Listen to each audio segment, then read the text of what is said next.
pevne verím, že mnohí z vás nie ako turisti, ale priamo ako zástupcovia Slovenska sa do tohto Európskeho parlamentu dostanú. A možno nielen ako poslanci, ako európski poslanci, ale možno aj ako zamestnanci Európskeho parlamentu alebo Európskej komisie.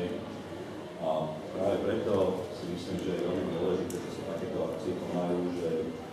vlastne môžete získať skúsenosti. Vznikol taký trošku veľký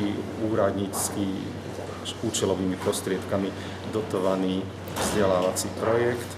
ale zdá sa, že sa nám darí, lebo hlavná myšlienka je šíriť myšlienku, že čo je to Európsky parlament, o akých témach rokuje, čo je to demokracia, ako sa rozpráva, ako sa dobre komunikuje, ako rozprávať tak, aby som presadil svoj názor a neurazil. A toto všetko naučia študentov, to je tiež vynikajúci model, si myslím,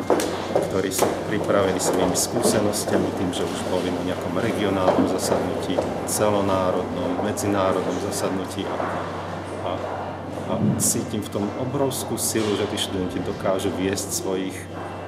je to rôzne, 5 študentov vo výbore, 8, u nás v Žiline to býva spravidla, že 20 členné výbory, na našich prezentov sú kladené veľké nároky.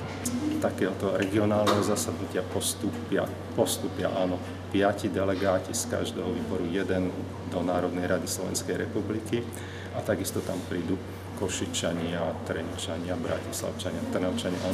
8 krajov slovenských a potom tá 8x5 40-ka slovenského výberu robí ten istý program iba na celoslovenskej úrovni v Národnej rade. A z tohto zasadnutia sú zase delegovaní 5 delegáti, ktorí postupujú do niektorého európskeho mesta, tie sa striedajú.